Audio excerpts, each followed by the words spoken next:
नमस्कार। आज मिति 2078 साल चैत्र 9 गते गोरखापत्रमा प्रकाशित गोरखापत्र वस्तुगत प्रश्नोत्तर लिएर आएको छु। पहिलो प्रश्न रहेको छ, सार्वजनिक खरिद नियमावलीको 11औं संशोधन अनुसार कति रुपैयाँसम्मको लागत अनुमान भएको ठेक्कामा स्वदेशी बोलपत्र दाताबीच मात्र प्रतिस्पर्धा गराइने भएको छ। 3 अर्ब रुपैयाँ। यसअघि 1 अर्ब रुपैयाँसम्मको लागत अनुमान भएको ठेक्कामा मात्र स्वदेशी बोलपत्र दाताबीच प्रतिस्पर्धा गराउने व्यवस्था रहेको। संशोधित नियमावलीले गरेका अन्य थप व्यवस्थाहरूमा एउटा निर्माण कम्पनीले 5 वटा भन्दा बढी ठेक्का लिन नपाइने, पूर्व योग्यताका न्यूनतम 3 वटा योग्य आवेदक नभए पुनः सूचना निकाल्नुपर्ने, त्यसैगरी समुदायबीच प्रतिस्पर्धा मार्फत 5 करोड रुपैयाँसम्मका काम गराउन सकिने, 10 अर्ब रुपैयाँसम्मको ठेक्कामा स्वदेशी कम्पनीसँगको संयुक्त उपक्रम अनिवार्य गरिएको, त्यसैगरी कुनै पनि निर्माण ठेक्काको सम्झौता गर्नु पूर्व ठेक्काको 3 महिनालाई पुग्ने रकमको ब्याङ्क ग्यारेन्टीको अनिवार्यता सम्बन्धी व्यवस्था हटाइएको।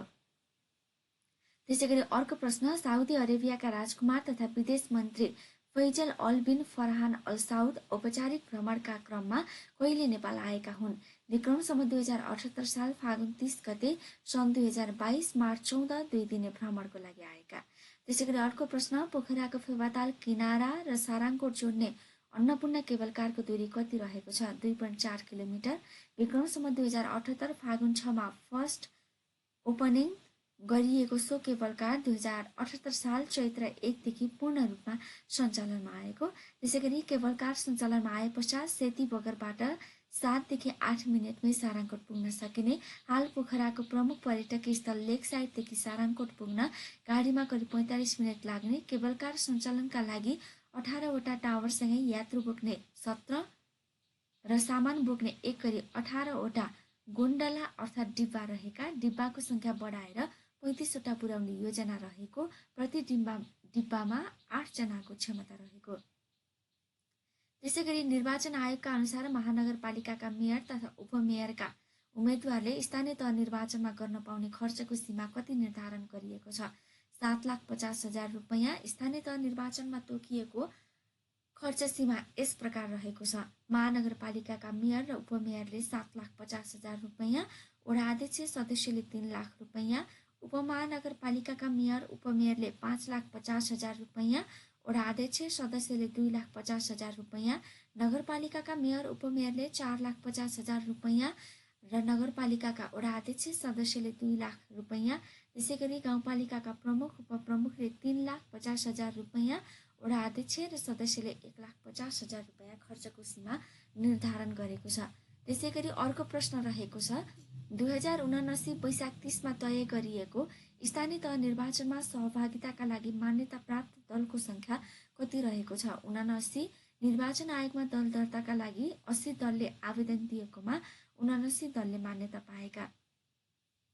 त्यसैगरी अर्को प्रश्न रहेको छ, आन्तरिक राजस्व विभागले स्थायी लेखा नम्बर पान वितरणमा बायोमेट्रिक प्रणाली पहिलो चरणमा कहाँ लागू गरेको छ? काठमाडौँ उपत्यका। पहिलो चरणमा काठमाडौँ उपत्यका भित्रका करदाता सेवा कार्यालयमा आर्थिक वर्ष 77-78 देखि यो प्रणाली सुरु गरिएको।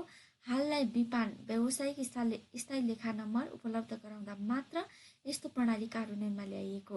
बायोमेट्रिक प्रणाली बिस्तारै देशैभरका करदाता सेवा कार्यालयमा लागू गरिने। त्यसैगरी अर्को प्रश्न, दार्चुला स्थित त्रिदेशीय सीमा क्षेत्र छाङ्ग्रुमा सशस्त्र प्रहरीको बोर्डर आउटपोस्ट स्थापना कहिले गरिएको हो? विक्रम सम्वत 2077 साल वैशाख 31 गते। त्यसैगरी अर्को प्रश्न, कम्बोडियाको पुरानो नाम के हो? कम्पुचिया। सर्वप्रथम शिलालेखको स्थापना गर्ने राजा को हुन्? मानदेव।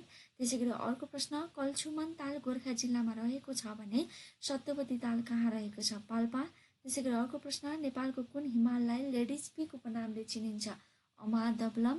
त्यसैगरी अर्को प्रश्न, फ्रान्सको राज्य क्रान्तिपछि शासन सत्ता कसले सम्हालेका थिए? Napoleon Bonaparte.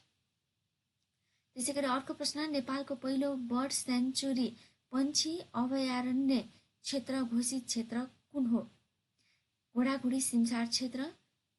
10,570 हेक्टरमा फैलेको घोडाघोडी सिमसार क्षेत्रमा करिब 6,000 हेक्टर क्षेत्रफल समेटी घोडाघोडी चरा अभयारण्य क्षेत्र बनाइएको। त्यसमा घोडाघोडी ताल पूर्ण रूपमा समेटिएको।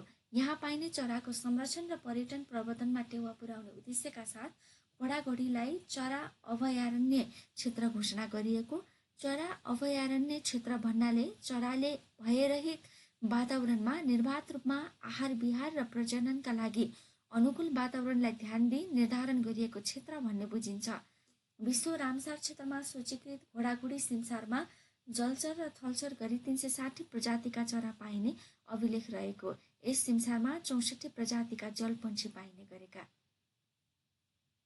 त्यसैगरी अर्को प्रश्न, नेपालको सबैभन्दा कम उचाइमा रहेको नगरपालिका कुन हो? जलेश्वर। त्यसैगरी अर्को, चुम्बकले आफ्नो वरिपरि रहेको चुम्बकीय वस्तु वा अर्को चुम्बकलाई असर पार्न सक्ने सम्मको क्षेत्रलाई के भनिन्छ? चुम्बकीय क्षेत्र। शक्तिशाली चुम्बकको चुम्बकीय क्षेत्र ठुलो र कमजोर चुम्बकको चुम्बकीय क्षेत्र सानो हुन्छ। त्यसैगरी अर्को प्रश्न, समुद्रको पानीको स्वाद कस्तो हुन्छ? नुनिलो। युरोपको सबैभन्दा ठुलो र लामो नदी कुन हो? भोल्गा। त्यसैगरी अर्को प्रश्न, सन् 2022 मार्च 17 सम्पन्न विश्व सुन्दरी प्रतियोगिताको उपाधि चुम्न सफल युवती को हुन्? क्यारोलिना भेलास्कोभा, पोल्यान्डकी। 2022 मार्च 17 चाहिँ नेपाली समय हो भने त्यहाँको स्थानीय समय अनुसार चाहिँ 2022 मार्च 16 भएको थियो। सो प्रतियोगितामा अमेरिकाकी Shree Saini first runner up र कोट डे आइभोरकी Olivia Yace second runner up भएका। त्यसैगरी कोरोना महामारीका कारण यस प्रतियोगिता 40 सुन्दरीहरूको मात्र सहभागिता रहेको यो 70औं संस्करण रहेको थियो। त्यसैगरी अर्को प्रश्न, विश्वको सबैभन्दा ठुलो टापु ग्रिनल्यान्ड। सूर्यले आकाशगङ्गाको तारापुञ्जीय केन्द्रको एकपटक परिक्रमा गर्न लाग्ने समयलाई के भनिन्छ? ब्रह्माण्ड वर्ष। त्यसैगरी अर्को प्रश्न, विश्व उपभोक्ता अधिकार दिवस कहिले मनाइन्छ? मार्च 15। सन् 2022 को नारा फेयर डिजिटल फाइनेन्स रहेको। राष्ट्रिय नारा सुरक्षित र समावेशी विद्युतीय कारोबार उपभोक्ताको अधिकार रहेको। उपभोक्ता अधिकार सम्बन्धी अन्तर्राष्ट्रिय संस्था कन्ज्युमर इन्टरनेसनलको आह्वानमा सन् 1983 देखि यो दिवस मनाउन सुरु गरिएको। उपभोक्ताको हक सम्बन्धी विकास क्रमको सन्दर्भ हेर्दा सन् 1962 मार्च 15 सुरक्षा, सूचना, छनौट र सुनुवाईलाई उपभोक्ताका 4 अधिकारको रूपमा अमेरिकी संसदमा राष्ट्रपति जोन एफ केनेडीद्वारा घोषणा गरिएको थियो। सोही दिनको स्मरण गर्दै मार्च 15 यो दिवस विश्वभर मनाउने गरिन्छ। संयुक्त राष्ट्रसङ्घको महासभाबाट सन् 1985 उपभोक्ताका 8वटा अधिकार सहित उपभोक्ता अधिकार सम्बन्धी संयुक्त राष्ट्रसङ्घीय मार्गदर्शन पारित भएको थियो। नेपालको संविधानको धारा 44 प्रत्येक उपभोक्तालाई गुणस्तरीय वस्तु र सेवा पाउने हक हुनेछ र गुणस्तरहीन वस्तु वा सेवाबाट कसैलाई हानि पुगेमा क्षतिपूर्ति पाउने हक हुनेछ भन्ने मौलिक हकको व्यवस्था गरिएको छ। संविधानको धारा घ 7 वस्तु वा सेवा बजार स्वच्छ प्रतिस्पर्धात्मक हुने र उपभोक्ता हित संरक्षण गर्ने राज्यको नीतिको व्यवस्था गरिएको छ। उपभोक्ता हक हितको संरक्षण एवं प्रवर्धन गर्ने सन्दर्भमा उपभोक्ता संरक्षण ऐन 2075, उपभोक्ता संरक्षण नियमावली 2076, बजार अनुगमन कार्यविधि 2077, बजार अनुगमन टोलीको आचार संहिता 2077 कार्यान्वयनमा रहेका छन्।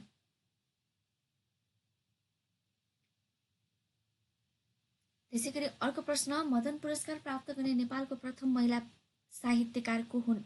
पारिजात। त्यसैगरी अर्को प्रश्न, सेतो बाघ र बसन्ती उपन्यासका लेखक को हुन्? डायमन शमशेर राणा। त्यसैगरी अर्को प्रश्न, नेपाल चलचित्र संस्थानद्वारा निर्मित पहिलो चलचित्र कुन हो? मनको बाँध। पार्श्व सङ्गीत दिएको पहिलो नेपाली चलचित्र। त्यसैगरी अर्को प्रश्न, नेपालको पहिलो सिनेमा हल कुन हो? मदन जनसेवा सिनेमा हल। त्यसैगरी अर्को प्रश्न, साधु सन्तले बाल्ने अग्निलाई के भनिन्छ? धुनी। त्यसैगरी अर्को प्रश्न, नेपालको पूर्वी तराईमा बोलिने झाँगड भाषा कुन भाषा परिवार अन्तर्गत पर्दछ? द्रविड। त्यसैगरी अर्को प्रश्न, काठमाडौँ उपत्यकामा सबैभन्दा बढी कुन शैलीका मन्दिर रहेका छन्?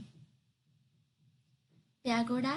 त्यसैगरी अर्को प्रश्न, जलविद्युत क्षेत्रको विकासमा विदेशी लगानी भित्र्याउन अमेरिकी डलरमा विद्युत खरिद सम्झौता गर्दा हुने जोखिम न्यूनीकरण गर्न स्थापना गरिएको फन्डलाई के भनी चिनिन्छ?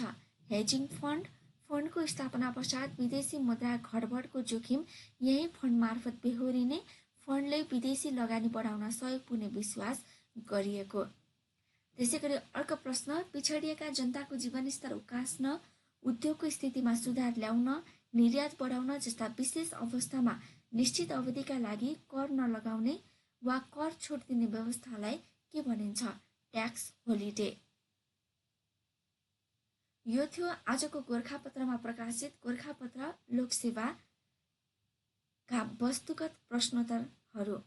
यहाँहरूलाई भिडियो कस्तो लाग्यो कृपया लाइक र मन परेमा सेयर गर्नुहोला, साथै च्यानललाई सब्स्क्राइब पनि गर्नुहोला। यस्तै जानकारीमूलक भिडियोका लागि कृपया हामीसँगै जोडिनुहोला। धन्यवाद।